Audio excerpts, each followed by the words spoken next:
Today is the 5th of May, which means it has been 3 days since I released this video where I show how I make my charcoal and resin bowl. I wanted to follow that video up with another charcoal video, but just a quick one and doing a much smaller project. And we can also answer some of the questions that have popped up and other minutiae from the last video. I'm gonna go put this away and we can start on this project.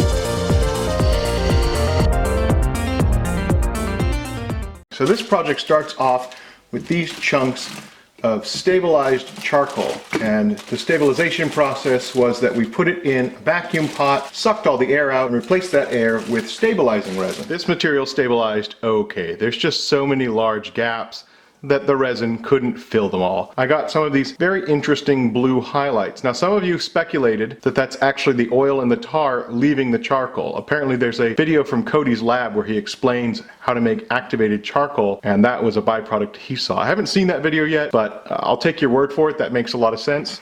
Since I can't make an individual item out of this piece, it's just too crumbly on the lathe, I'm going to once again cast it in resin. The resin I'm going to use is a penetrating epoxy, which just means that it's really thin.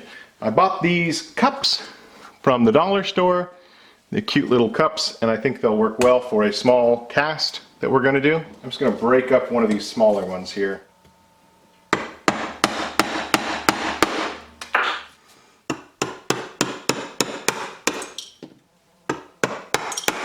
Oh look, they actually landed in the cup.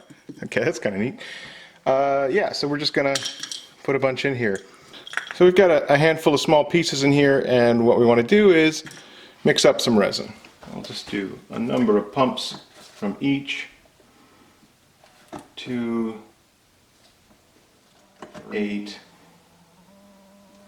9, 10, 7, 8, 9, 10. It's very thin resin. I'm not sure exactly what its intended purpose is, but I doubt that charcoal was ever in their write-ups. And we'll just pour that directly over the charcoal.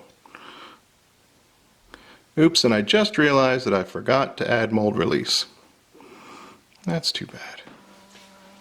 The charcoal floats, which we knew. I'm just going to add another piece here into the pressure pot.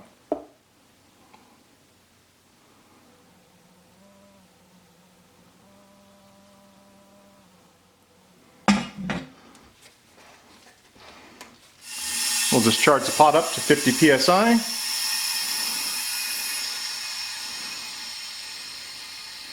And we'll go ahead and leave that sit about 3 or 4 hours. I want to talk a little bit about the differences between regular charcoal and the stabilized charcoal that I made. First off, I'm going to turn on my shop air filter. I don't usually like running this, it's loud, it kind of interferes with the videos. But we're going to be creating some smoke and dust, and so we're just going to go ahead and run that in the background. We got the air filter running. I'm going to be wearing my face shield. There is always a fully charged fire extinguisher in the shop, and I'm working on a piece of 1/2-inch plate steel that I use for welding.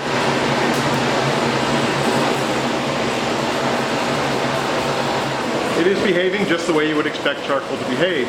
It is absorbing the heat, glowing red, and it smells like the beginnings of a barbecue.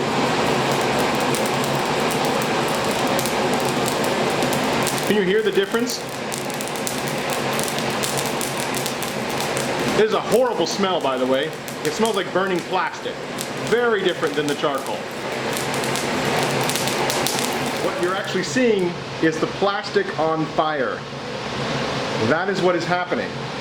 It is just burning off on the surface because we have removed all of the air in this material. So this one is at 700 degrees Fahrenheit, and this one is at 200 degrees Fahrenheit. There is no heat retention. The heat won't stay in here. There's no place for it to cultivate. There's no air pockets.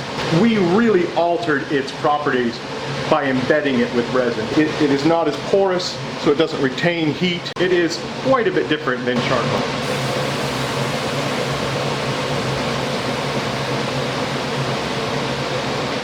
All right, and we made it through an experiment without burning down the shop. The casting appears to come out well. I don't see a lot of bubbles. It does have an interesting hue, almost a yellowish hue to it. I wonder if some of the charcoal actually has dyed the resin.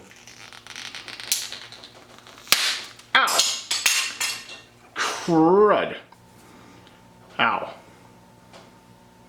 Now we can mount that on the lathe.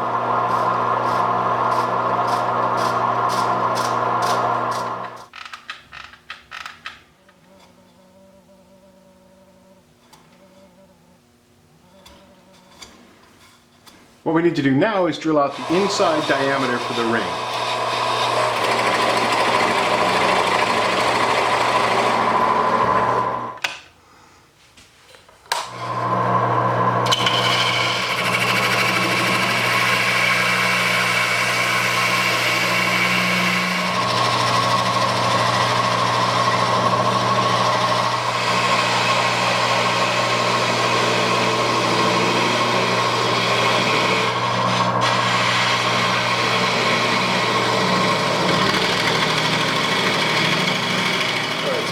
Things are going pretty well. I've got it into round, and I went ahead and touched it.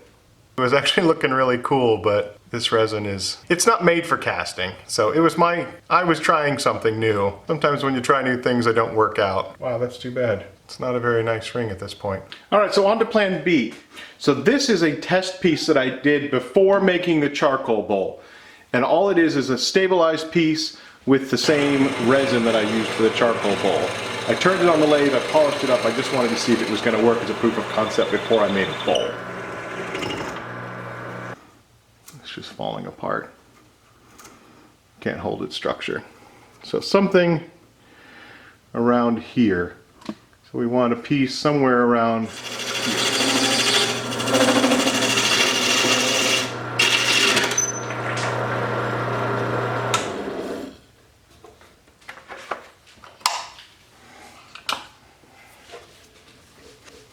Wow. All right, here we go. A slice of Plan B on the lathe, mounted on a dowel that should hold it in place. It's sort of a jam chuck for it. If we were working with any other material, I would say we are now at the easy part, where we just have to size the outside diameter down. For the record, I do not recommend anybody tries to make a ring out of stabilized charcoal and resin. It is stupid.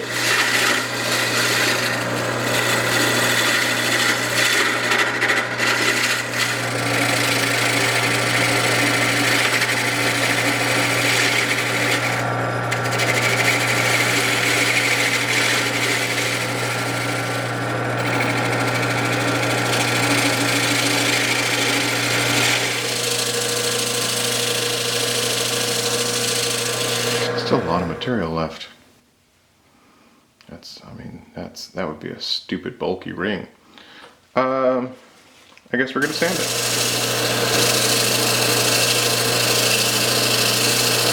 Actually, considering how soft the material is, it might not take very long at all.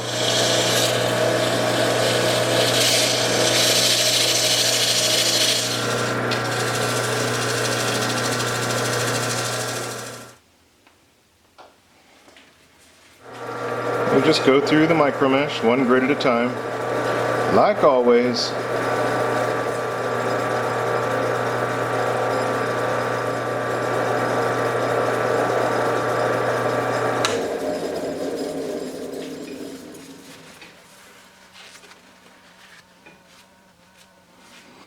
So what you get in the daylight is just a super shiny black ring.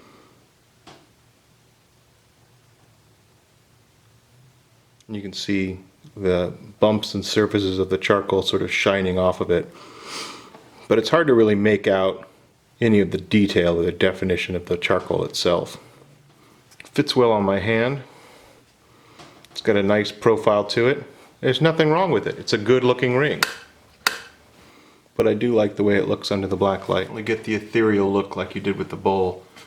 With these blues and these purples all swirled in there. You can even see the grain of the charcoal in there.